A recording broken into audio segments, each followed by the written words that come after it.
The fragile remains of the ancient city of Babylon in modern-day Iraq have revealed many secrets.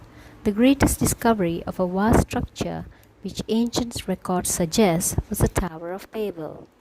It is also known by its Sumerian name, Iten-Men-Anki, meaning house of foundation of heaven on earth. The Greek historian Herodotus said, "It was still in existence in my time. It has a solid central tower, one stadium square, with a second erected on top of it, and then a third, and so on up to 8. All 8 towers can be climbed by a spiral way running round the outside, and about halfway up there are seats for those who make the ascent to rest on." The Jewish Roman historian Flavius Josephus, in his Antiquities of Jews, recounted history as found in the Hebrew Bible and mentioned the Tower of Babel.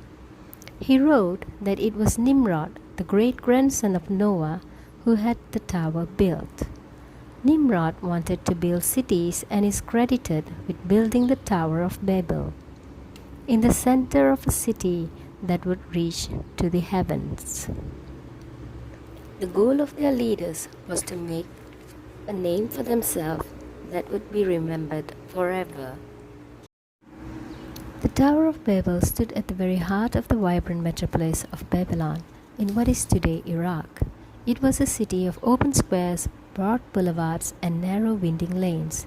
It is said that after the flood, the people began to disobey God. Some of them did not believe God's plan. Without asking God, they started building a tower to try to get to heaven. It was a false temple called the Tower of Babel. According to the book of Genesis, the Babylonians wanted to make a name for themselves by building a mighty city and a tower with its top in the heaven. God disrupted the work by so confusing the language of the workers that they could no longer understand one another. The modern image of Babylon is largely of the city as it was after King Nebuchadnezzar's project, during which he, among other work, rebuilt many of the city's religious buildings, including Iten-Men-Anki, or better known as the Tower of Babel. The Babylon Empire suffered major blows to its power when Nebuchadnezzar's sons lost a series of wars with Assyria, and their successors effectively became vassals of Assyrian king. Babylonia descended into a period of chaos in the year 1026 before Common Era. There were many clay cylinders that were found at this site, recording King Nebuchadnezzar's achievements and his building programs. King Nebuchadnezzar II is known as the greatest king of the Chaldean dynasty of Babylonia. He conquered Syria and Palestine and made Babylon a splendid city. He initiated the Babylon captivity of the Jewish population. The Tower of the Babel stele is a black ceremonial stone about 50 centimeters tall, discovered over a century ago among the ruins of the city of Babylon. Since then, it has been kept as part of the private Norwegian collection. It has been restudied, and the conclusion led to great excitement in the scientific community to re-examine the site again. The tablet belonging to King Nebuchadnezzar dates to around 600 before Common Era and includes a depiction of the king on the upper right-hand corner. In the left-hand corner of the tablet, there is a diagram of a large 7-storied tower. Above it, a separate floor plan of a massive edifice. The lower part of the tablet contains an inscription describing Nebuchadnezzar's tower building programs.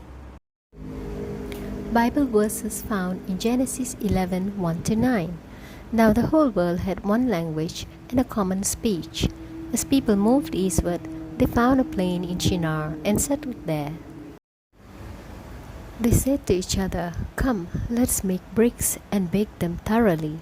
They used brick instead of stone, and tar for mortar. Then they said, "Come, let us build ourselves a city with a tower that reaches to the heavens, so that we may make a name for ourselves. Otherwise, we will be scattered over the face of the whole earth. But the Lord came down to see the city and the tower the people were building. The Lord said, "If as one people speaking the same language they have begun to do this, then nothing they plan to do will be impossible for them.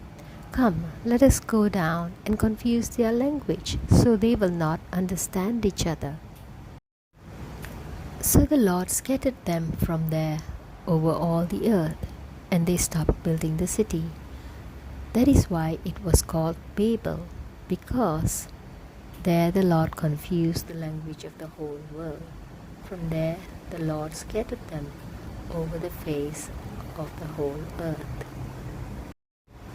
Babel is about lack of communication and is seen as divine judgment. The united actions of rebellious humans were curbed so that God might fulfill his plans to overcome the evil one and redeem a people to himself through the promised seed. There is to be an undoing of the Babel judgment. The prophets foretell the end of the confusion and speak of a time when Egyptians will be called God's people and speak the language of Canaan.